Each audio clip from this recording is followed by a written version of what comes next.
Bonjour à tous, donc nous sommes partis sur une nouvelle vidéo de présentation du chapitre 3 sur les temps forts de l'histoire de la vie rurale et des systèmes agraires. Alors nous en étions arrêtés à la troisième partie qui concerne le Moyen-Âge. Le Moyen-Âge s'étend du 5e siècle au 15e siècle, donc 10 siècles en tout, quasiment 1000 ans, avec des périodes qui sont, on va dire, variables en termes de, comment dirais-je, en termes de façon de vivre et de façon de réaliser l'agriculture, hein, puisque si on prend la première période, la première moitié du Moyen-Âge, on est sur la période un peu noire, où en fait la période du bas Moyen-Âge, où on va oublier les façons de produire qui avaient été acquises pendant l'Antiquité et surtout à l'époque romaine, et où l'homme va vivre de manière beaucoup plus difficile. Voilà, ça va être une période très compliquée où la mortalité va être très importante, où également les guerres vont être très nombreuses, et où voilà, les puissants, hein, les seigneurs vont imposer des règles, des lois qui vont être très très dures sur les hommes. Et puis il y a la période du Haut Moyen-Âge, où donc là on va commencer petit à petit à redécouvrir certaines choses, certaines méthodes. Petit à petit on va produire des ouvrages qui vont permettre de faire évoluer les connaissances scientifiques dans le domaine agricole. Et là, les choses vont aller un petit peu mieux. Ça va pas non plus être fantastique, mais ça va être un petit peu mieux. Il faudra attendre après en fait le 15e siècle, hein. Souvent la date d'arrêt du Moyen-Âge, on prend les découvertes, les grandes découvertes de la part des explorateurs comme Christophe Colomb, hein, donc 1492, comme la date de fin du Moyen-Âge et le début de l'époque moderne, où là les choses vont aller beaucoup mieux. Donc si on reprend le cours, hein, voilà, l'Empire romain s'effondre en 476 après Jésus-Christ, donc c'est la date de début du Moyen-Âge, de fin de l'Antiquité. Ce sont les populations venues de Germanie qui s'installent en Gaule, Hispanie, Italie et Britannie. Donc des populations qui s'appellent les Alamans, les Visigoths, les Francs, les Vandales, les Angles et les Saxons. Donc il y a des noms de peuples, je suis sûr qu'ils vous disent quelque chose. Voilà, les Francs pour les Français. Et puis voilà, les Francs, c'est des choses que vous avez déjà, dont vous avez déjà entendu parler, puisqu'il y a des grands rois de cette période-là. Les Vandales, ben oui, Vandales, parce que quand ils passaient sur des territoires et dans des villes, ils détruisaient absolument tout, et ils pillaient toutes les denrées alimentaires ou tous les biens qu'ils pouvaient trouver. Et les Anglais et les Saxons, eux, ben on sait où ils sont installés, hein. Les Anglo-Saxons de Grande-Bretagne, hein, puisqu'ils sont installés sur les îles britanniques. Alors les premiers siècles difficiles entre le 5e et le 8e siècle, puisque là on a une régression au niveau agricole, hein, c'est ce que je vous disais, le début du Moyen-Âge, c'est l'oubli total des inventions qui ont été réalisées pendant l'époque romaine.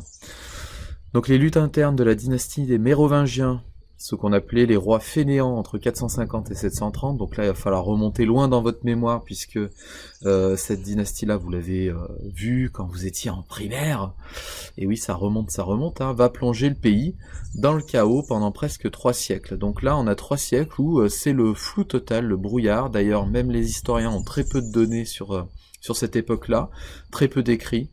Voilà, donc des rois qui se succèdent, qui administrent leur royaume de manière assez libre, hein, c'est-à-dire que les petits seigneurs locaux font à peu près ce qu'ils veulent, hein, des populations, et eux, ils ont un poids qui est très très faible. Donc il y a de nombreuses guerres civiles, des spoliations, donc des vols, et également régression sociale, puisque l'organisation sociale n'est plus du tout comme celle de l'époque romaine. Au niveau agricole également, hein, il y a une baisse de la production parce que on oublie des techniques. Donc tout ça va réduire les efforts romains à néant.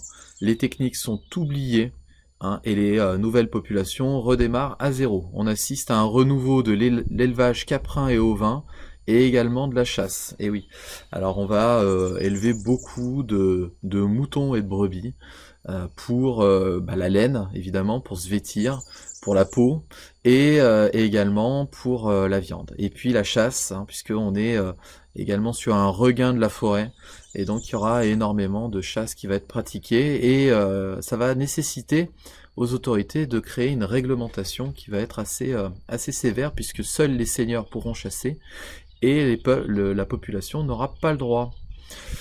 Donc là, ça va aussi entraîner des problèmes, hein, puisque les gens, s'ils peuvent pas se nourrir facilement, forcément, ils vont essayer de trouver des solutions autres pour pouvoir se nourrir. Sous l'Empire, la terre appartenait à la République, l'Empire romain bien entendu, hein, voilà. Elle est désormais un butin à partager. Donc là, ce sont les seigneurs qui vont se partager les terres, autrefois détenues par l'Empire romain. L'habitat en pierre est abandonné au profit des constructions en bois, pisé et chaume, comme les civilisations du néolithique. Donc on repart sur des constructions qui vont être, on va dire, faciles à fabriquer, où le matériel sera facile à trouver, mais par contre, en termes de durabilité, ces habitations-là seront de mauvaise qualité, et donc c'est pour ça qu'on a très peu de vestiges de l'époque entre le 5e et le 8e siècle. Voilà. Les Romains faisaient tout en pierre, donc c'est pour ça qu'on a beaucoup de vestiges gallo-romains. Mais là, au début du Moyen-Âge, il n'y a plus rien de tout ça. Donc, comme pour l'époque du Néolithique, on n'a qu'une partie de l'habitat, on peut que imaginer. Hein.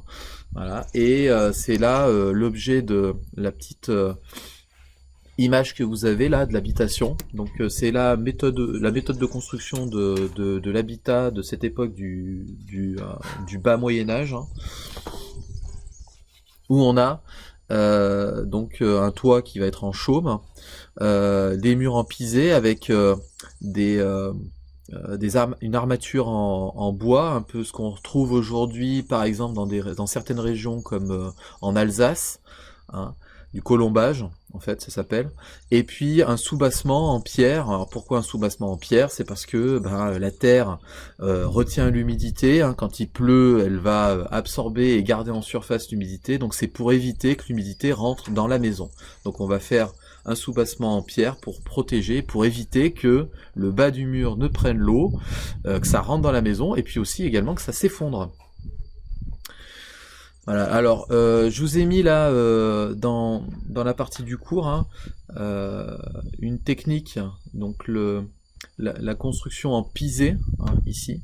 Le pisé, c'est la technique de construction de la région, hein, la région du Dauphiné, c'est-à-dire qu'on utilise à la fois donc des végétaux, de la paille, des herbes, des choses comme ça, mélangées à de l'argile. Et on va donc constituer le mur grâce à tout ça, et on va laisser sécher, et donc ça a un pouvoir isolant assez important. C'est pour ça que vous trouvez facilement aujourd'hui des maisons qui sont encore en pisé. Voilà, par exemple si je prends la maison familiale, il y a un soubassement en pierre, hein, de la même façon que cette maison-là vous avez en image, et le mur est constitué d'argile, qui est facilement trouvable dans la région, hein. La Dombes est une région très argileuse, et également de la paille. Et donc ça, on appelle ça une construction en pisé. Alors également, on va se mettre à utiliser les éléments naturels pour pouvoir se loger, comme par exemple les grottes, qui étaient auparavant habitées hein, au néolithique. Elles vont être réinvesties, et donc on va créer un habitat perché, qui va nous permettre de nous protéger contre les barbares. Donc il y avait beaucoup de hordes armées qui battaient la campagne et qui rentraient dans les villages, pillaient, volaient la nourriture, tuaient les gens. Et donc là, l'habitat perché, en fait, ça permet d'avoir une protection puisqu'on est sur un habitat en pierre. Et également, il est souvent en hauteur, donc ça nous permet de voir de manière plus large l'horizon, et donc de voir quand les hordes barbares arrivent pour se battre. Voilà. Alors également, bah voilà, développement de la forêt à nouveau qui va se réinstaller et qui va aussi faire disparaître certains villages romains qui ne vont plus être habités. Alors les caractéristiques de la population rurale, au Moyen-Âge, 9/10 des habitants étaient des paysans, 1/10 c'était le reste, donc c'est-à-dire que ça se partageait entre le clergé et la noblesse. Le travail agricole est l'affaire de la famille. Et également, donc là, on va faire travailler tout le monde, c'est-à-dire grands-parents, parents, enfants, qui travaillent dans les champs, et également pour des revenus qui sont assez misérables, hein, étant donné que le rendement est très médiocre. Forcément, derrière, ça va pas permettre de beaucoup se nourrir. Et donc là, en fait, dans les villages, la production est l'affaire de la famille, mais également aussi du village entier, puisque on s'entraide beaucoup, hein. Il y a une forte entraide entre les différents paysans pour pouvoir aider aux travaux du champ, comme par exemple le labour ou la récolte. On fait tout à la main à l'époque, donc forcément, il faut du monde. Alors les techniques et les matériaux qui sont utilisés au début du Moyen-Âge, alors les champs sont clôturés pour les protéger des animaux par des haies temporaires qu'on appelle des haies faites en plesse. Donc là vous avez un schéma sur le côté droit. Donc en fait on plante des piquets, hein, piquets en bois suffisamment droits, et ensuite on va laisser pousser donc une haie faite d'arbrisseaux qui pousse assez rapidement, et ensuite on va les tresser.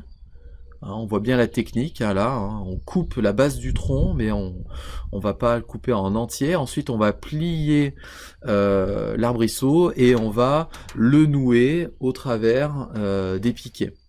Et donc ça permet de créer une protection assez intéressante à cette époque-là contre, par exemple, les cochons sauvages, qu'on appelle aujourd'hui les sangliers, et ça les empêche en fait de ruiner la production. Alors, ces arbrisseaux sont des épineux, hein, c'est-à-dire que ils ont des piquants et ça évite, enfin, ça empêche en fait l'animal de vouloir trop se frotter à cette haie. Voilà. Donc champ clôturé pour protéger des animaux par des haies temporaires faites de plesses, sorte de rideau de branches épineuses ou non entrelacées autour de pieux plantés dans la terre. Au 7e siècle apparaît pour la première fois la notion de manse ou de condamine. Donc qu'est-ce que c'est que ça, la manse et la condamine? C'est un petit domaine agricole de quelques hectares qui appartient au grand domaine du seigneur. Il est occupé soit par des hommes libres, qu'on appelle des ingénules, affranchis de droit, des lidiles, ou bien des esclaves. Donc là, ce sont des manses serviles.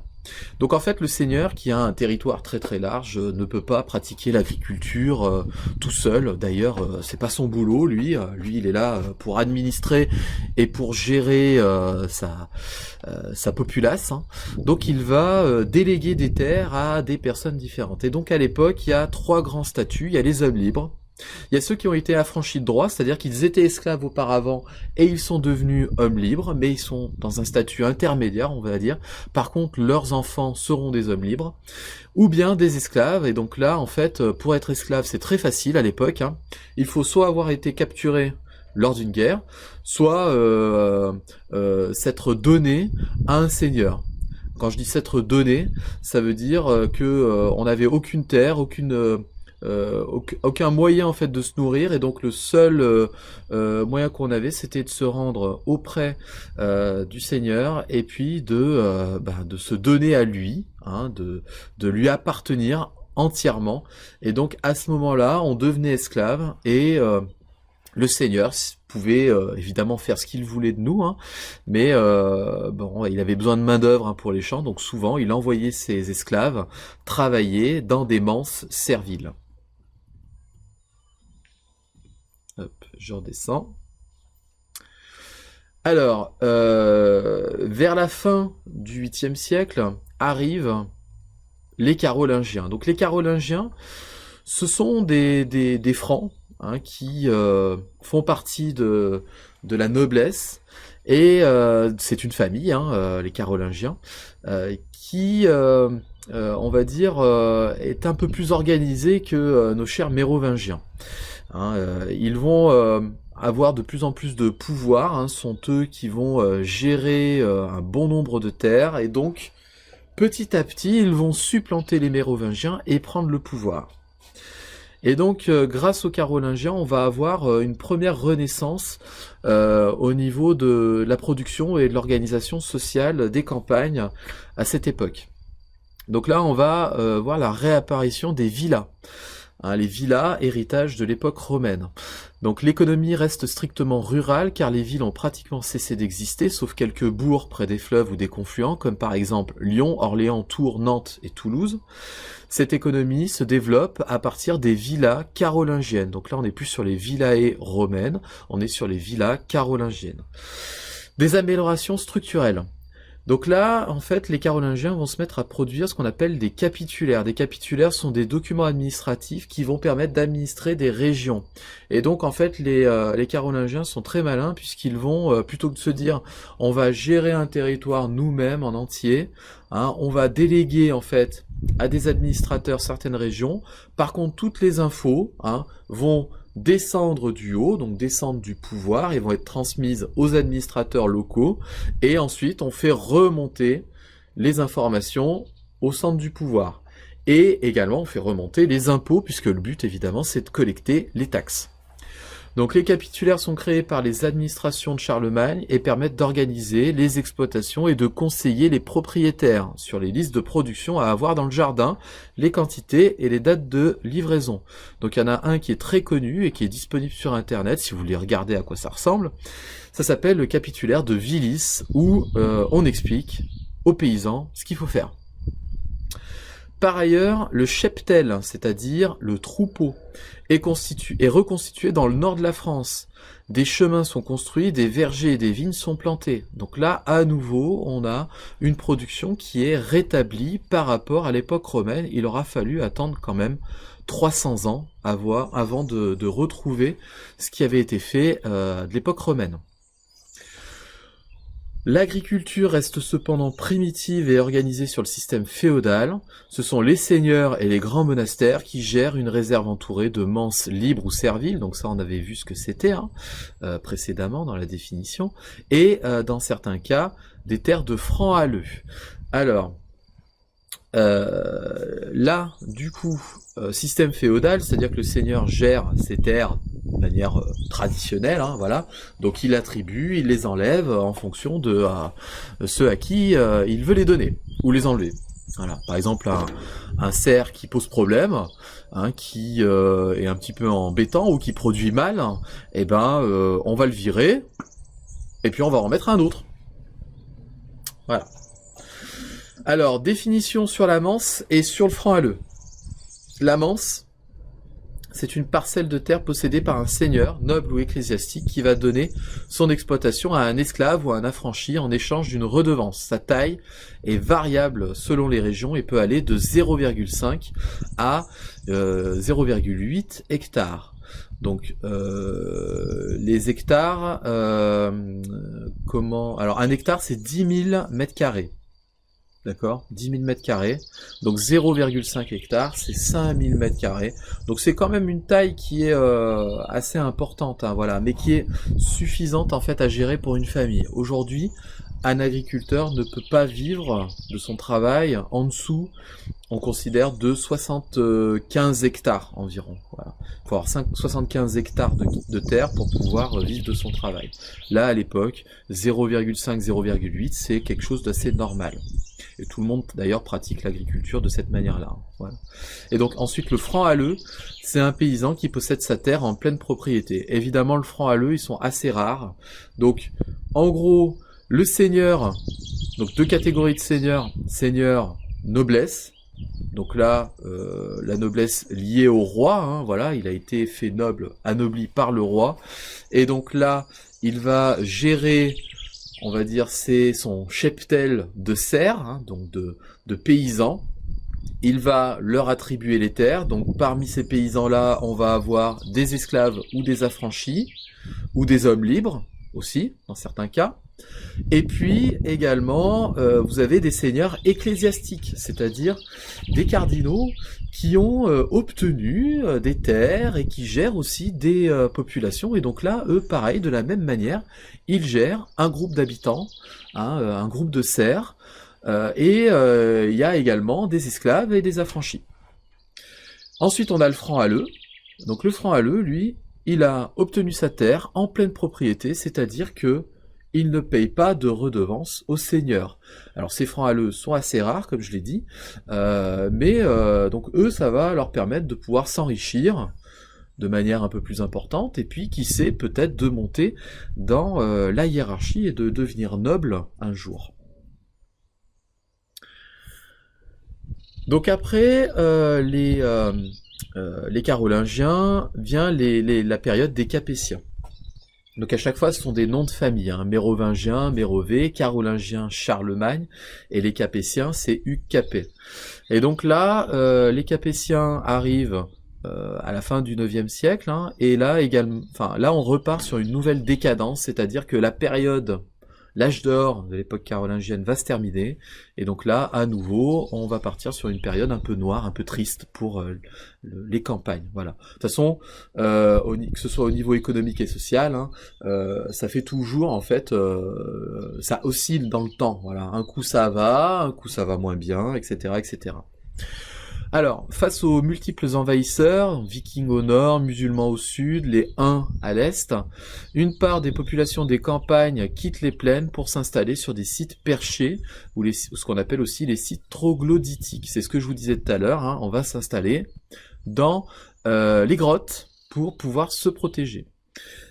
Et donc là, on a des lieux qui sont restés très célèbres aujourd'hui, hein, qui se visitent, hein, sont des musées à ciel ouvert.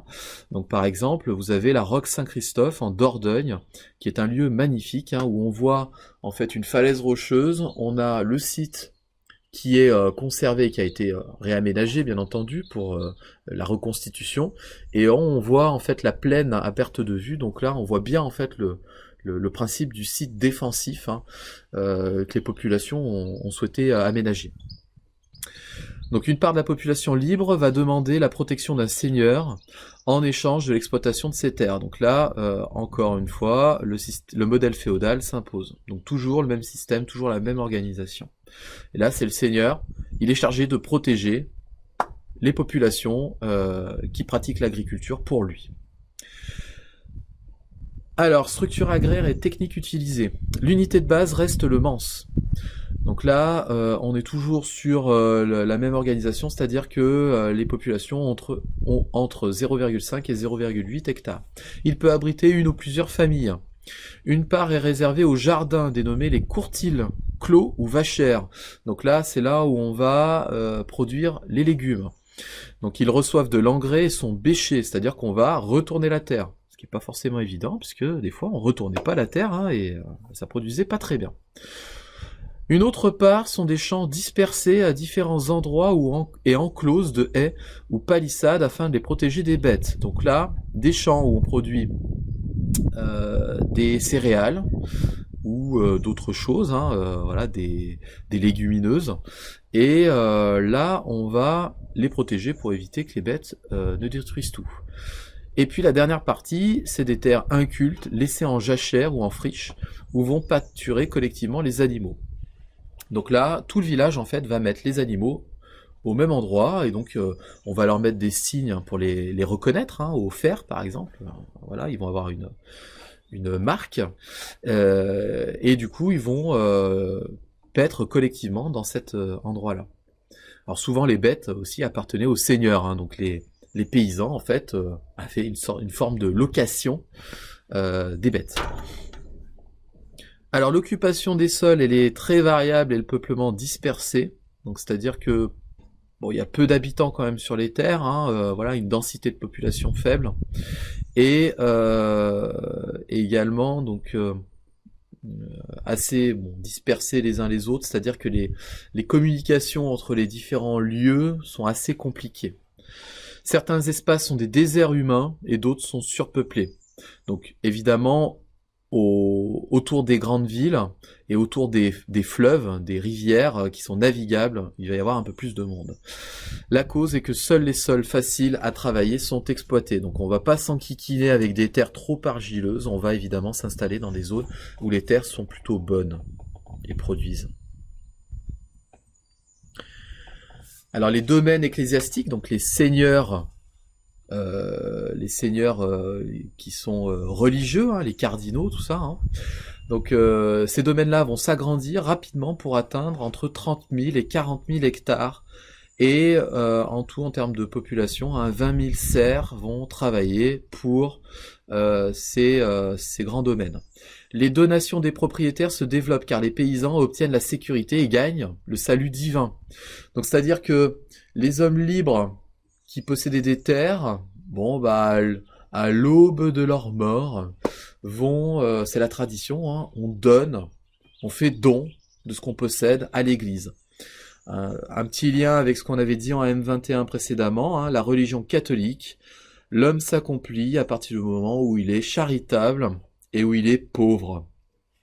Donc, bah voilà, à l'époque, on donnait à l'Église. Donc forcément, l'Église, qui va recevoir, hein, de manière bien volontiers, va s'enrichir et avoir des terres, des hommes, des bêtes, et forcément, ils vont devenir des personnes qui vont compter en fait sur les terres et qui vont avoir du pouvoir, qui vont être très puissants. Hein, on a des domaines ecclésiastiques qui vont être très très riches à l'époque. Hein. Je ne sais pas si vous connaissez par exemple Cluny. Cluny, une abbaye qui est dans le 71, département, donc je me souviens plus, voilà, mais bon c'est pas grave. Donc dans le 71, vers Chalon-sur-Saône, tout ça. Et Cluny à l'époque est une abbaye qui reçoit des dons et qui possède des terres et des villages entiers. Voilà, par exemple, dans le Nord-Isère, Cluny possédait plus de la moitié des villages de ce secteur-là. Voilà. Et donc, c'est une abbaye qui compte à l'époque et qui a énormément de pouvoir et qui pratique la guerre même contre les seigneurs de la noblesse.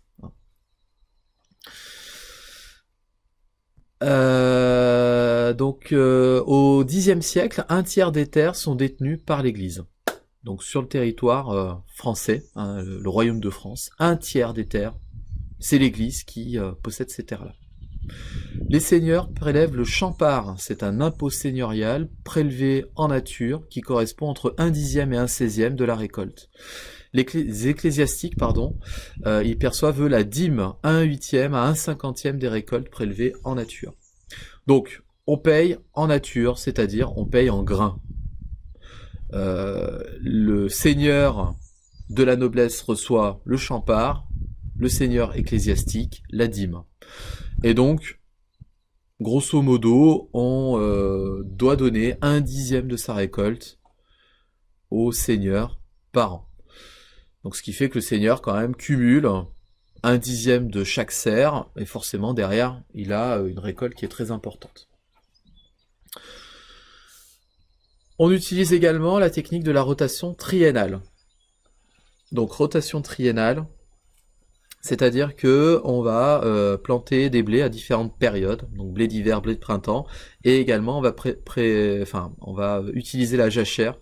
La jachère, c'est le fait de laisser la terre se reposer pendant un certain nombre d'années, voilà, pour faire en sorte que la terre puisse se reconstituer en termes de qualité nutritive pour ensuite replanter derrière. Et donc là, sur ces jachères-là, on met les animaux, hein, et donc ils vont faire des déjections, hein, sur les terres. Ça va améliorer aussi la qualité de la terre. Alors c'est une période aussi où il y a énormément de famine. Donc on est sur une période de mini glaciation.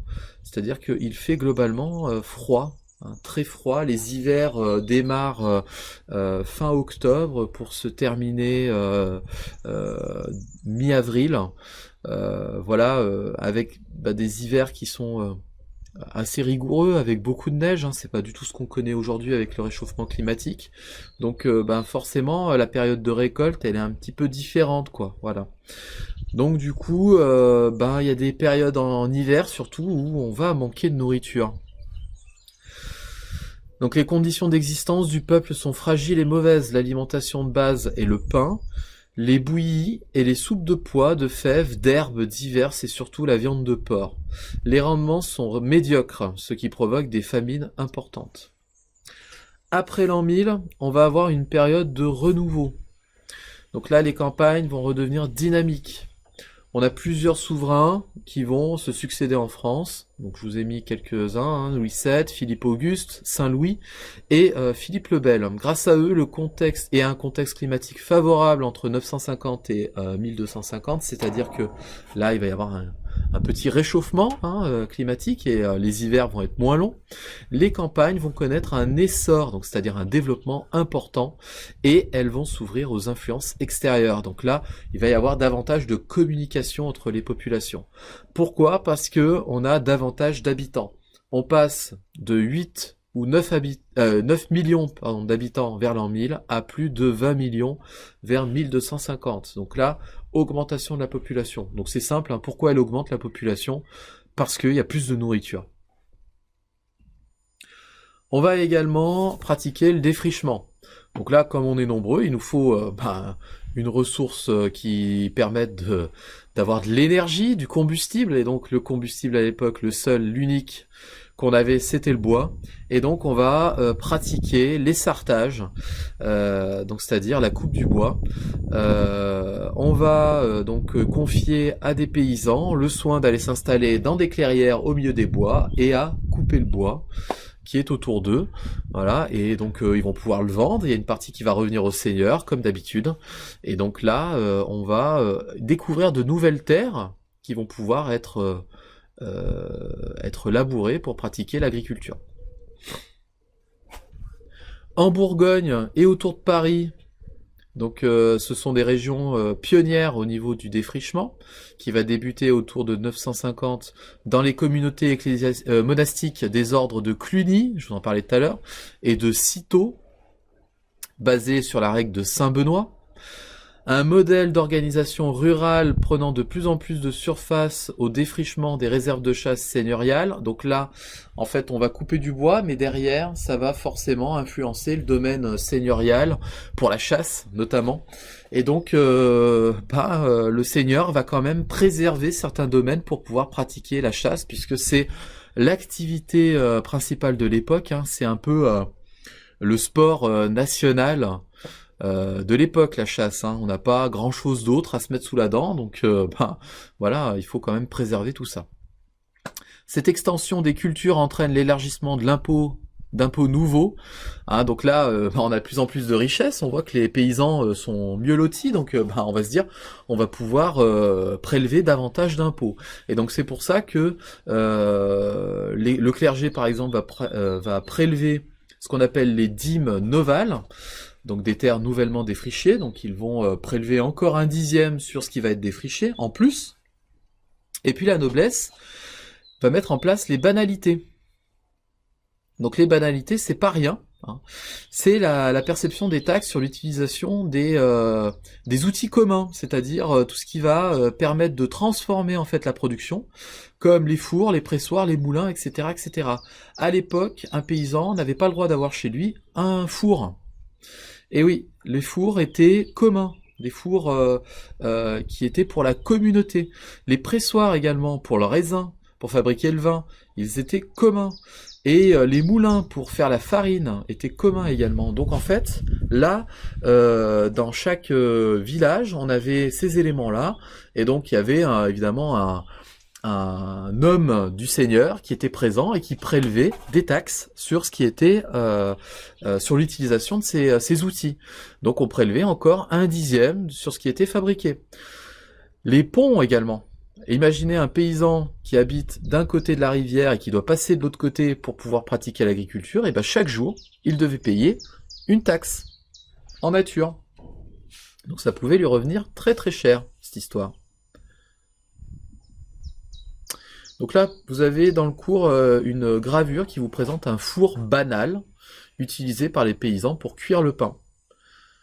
Voilà. Donc on cuisait le pain, on faisait la queue et on cuisait le pain au fur et à mesure. Hein.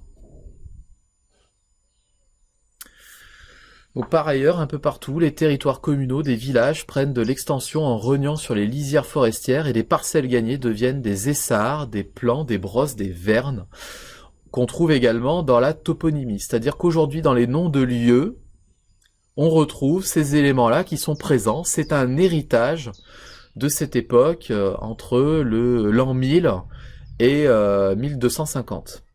Donc par exemple, ceux qui sont déjà baladés dans Lyon ou qui sont lyonnais, vous avez à Bron un arrêt de tram qui s'appelle Essart-Iris, vers l'hôpital du Vinatier. Et ben Essart, E2SART, c'est à l'époque en fait une terre qui était un domaine forestier et qui a été coupé. Hein, on a coupé le bois. Et aujourd'hui, il n'y a plus une seule forêt hein, dans ce coin-là, mais on a gardé le nom, et donc on lui a donné le nom de l'arrêt de tram de Lyon, enfin de cette région-là. Voilà. Parce qu'il y avait un élément de toponymie, en fait, avant qu'il y ait le tram qui passait, qui rappelait ça, et donc on a réutilisé ça pour l'arrêt de tram.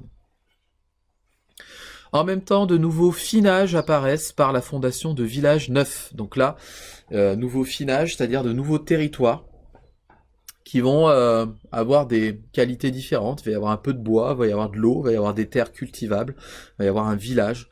Et donc ça va permettre à une communauté de se développer. Donc là, ces nouveaux villages s'appellent souvent Villeneuve, Neuville, dans le nord, dans le sud, les Sauvetés. Et là, donc là, on a l'installation de nouveaux venus, des hôtes ou des aubains.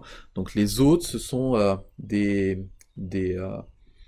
on va dire des hommes de confiance d'un seigneur, qui soit ecclésiastique ou issu de la noblesse. Hein.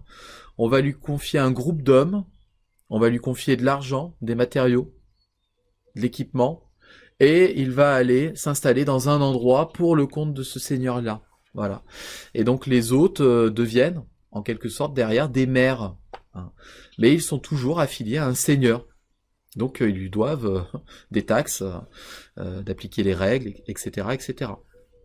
Et de le défendre.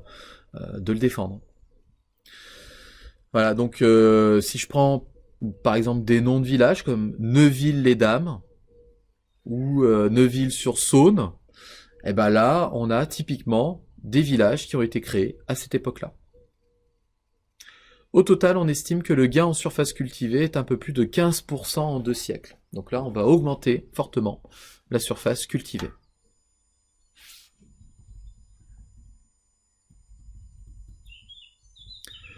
Alors je vais continuer un petit peu. Alors les techniques nouvelles, nouveaux animaux, donc vers l'an 1000, on a des inventions au niveau des outils, des technologies, et puis également des nouveautés en termes de génétique, puisqu'on va améliorer les caractéristiques des animaux. Alors, par rapport au cheval, on va avoir l'idée de l'équiper de différentes choses. Hein. Avant, on montait le cheval à crue. On va inventer l'étrier, qui va permettre une meilleure assise du cavalier sur le cheval et l'emploi de la lance et du sabre. L'art de la guerre va changer par la constitution d'une cavalerie de choc qui servira durant les croisades et aussi des combats interféodaux. Ensuite, pour les chevaux aussi qui étaient utilisés en agriculture, on va l'armer d'un collier d'épaule perfectionné qui va être peu à peu transformé en harnais. Hein, et donc là, on va, plutôt que d'utiliser le cou du cheval qui étrangle, donc la pauvre bête, au bout d'un moment, elle se fatigue, hein, on va utiliser ses épaules et on va se rendre compte que il est beaucoup plus costaud si on l'attache au niveau des épaules. Petit à petit, on utilise les bœufs, pour pouvoir faire les travaux agricoles. Les outils s'améliorent également, donc on utilise l'arère. Voilà, vous avez une image sur la droite qui vous le présente, hein, donc où on va utiliser également la charrue hein, avec un soc qui va permettre de creuser des sillons hein, et donc de planter plus facilement.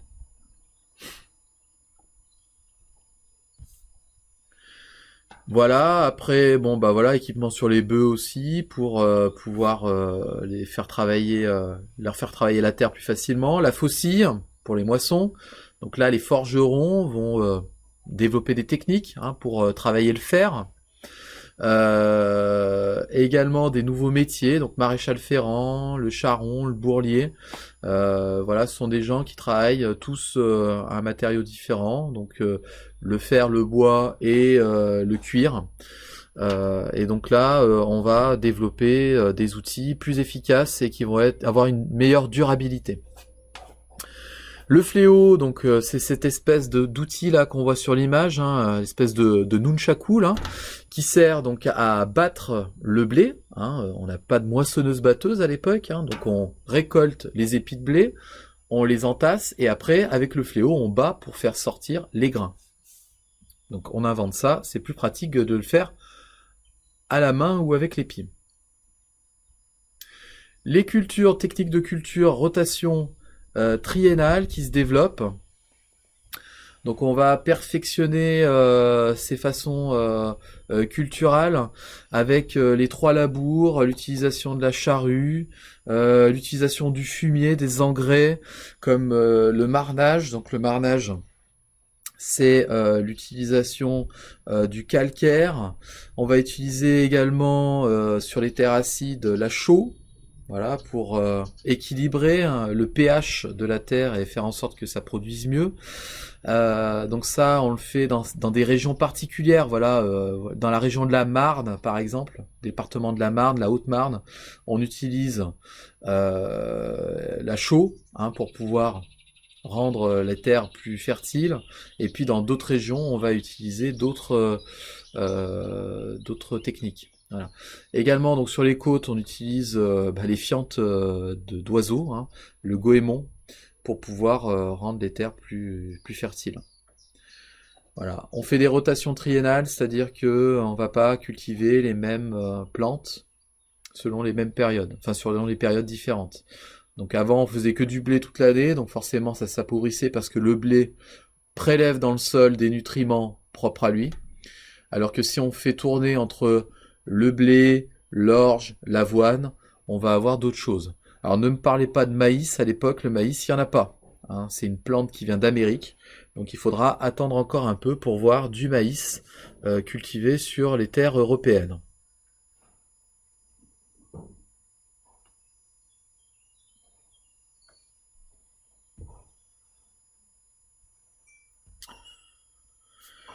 Donc ça fait 42 minutes qu'on fait court, je vais juste finir cette partie-là. Et puis du coup la prochaine fois je vous ferai la suite. Hein. Donc alors ces façons culturelles, hein, ces façons de cultiver vont forcément influencer sur le paysage, hein, puisque du coup ça va transformer un petit peu le paysage visible. Donc on va avoir en fait des paysages particuliers selon les régions, comme par exemple on parle souvent du bocage normand, hein, ce sont ces terres qui sont entourées de haies. On va parler aussi des open fields, hein, c'est-à-dire des terres ouvertes, comme par exemple autour du Rhône, hein, dans le couloir du Rhône, où on va avoir des terres qui vont plutôt ressembler à ça en termes de paysage. Et donc tout ça, ça va modifier le terrain.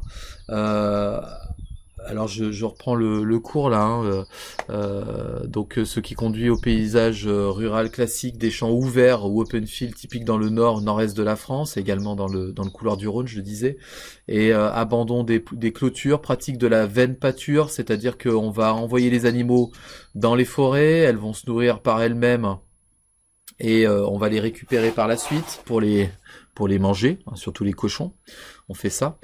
Pour le troupeau communal gardé par un berger sur les terres en jachère et aussi sur les terres cultivées, laissant des chaumes entre les récoltes et les semailles.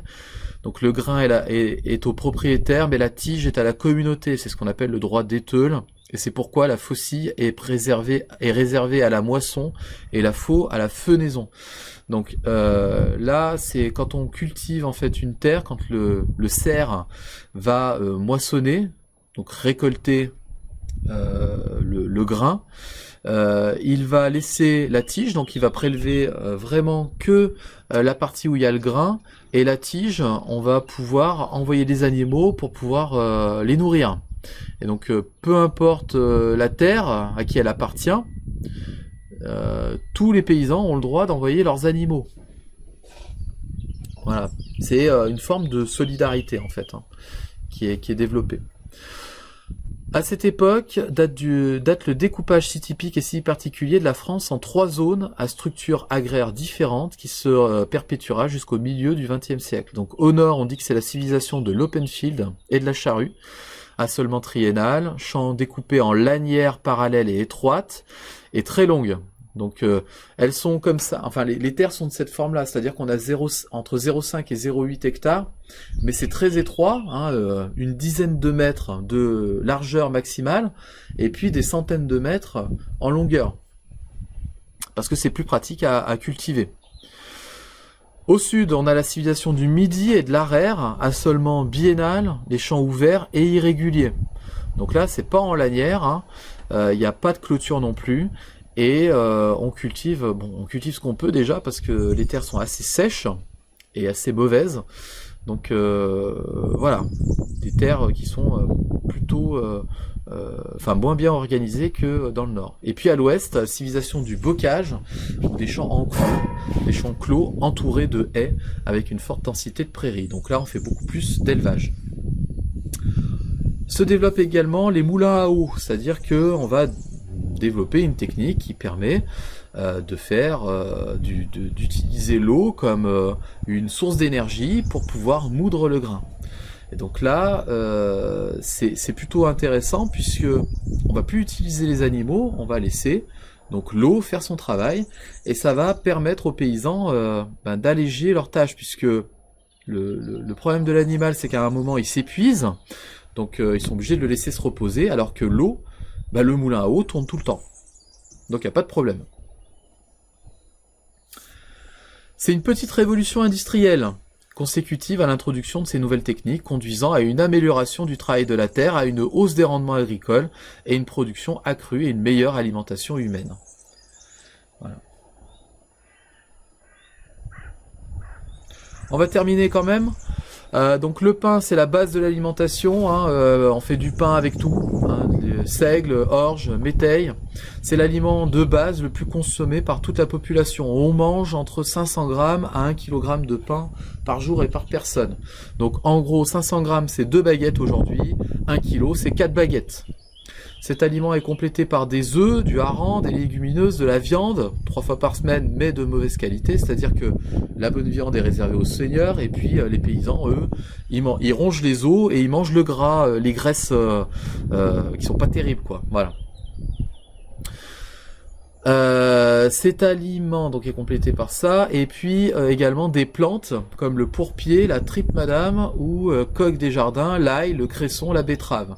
Donc des plantes qu'on trouve encore aujourd'hui et qui sont consommées comme de la salade.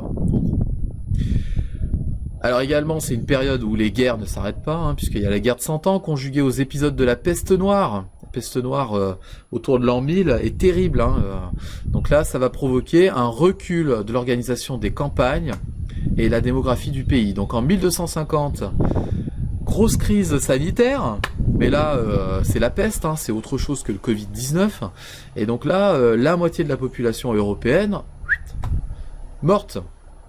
Donc forcément, derrière, ça va demander une réorganisation. Chaque jour meurent 800 personnes de la peste. La population française diminue de 50%. La trêve avec l'Angleterre puis la victoire française finale vont permettre la réorganisation des territoires. Et donc c'est là où je vous propose le documentaire Sacré Moyen-Âge de la chaîne Histoire. Je vous avais demandé de regarder ça au préalable. Donc si vous l'avez pas fait, je vous invite à le faire. Donc vous remontez en arrière dans le planning et puis vous retrouvez le lien. De toute manière, il est disponible dans le cours ici. Je vous ai mis une petite carte de la diffusion de la peste noire, hein. La peste noire, elle vient d'Orient, hein. Elle vient d'Ukraine. Des bateaux chargés de blé, hein, puisque c'est une grosse région qui produit du blé là-bas, va amener des rats qui détiennent malgré eux la peste. hein, et ça va se développer. Donc c'est pour ça en fait que ça démarre sur tout le pourtour méditerranéen, c'est-à-dire que les bateaux arrivent dans les grands ports du bassin méditerranéen, et ensuite ça va se développer en direction du nord. Voilà, donc j'en ai fini. La prochaine fois, la Renaissance. J'espère que ça vous aura bien intéressé, tout ça. Et bah écoutez, passez une bonne journée, et puis à bientôt.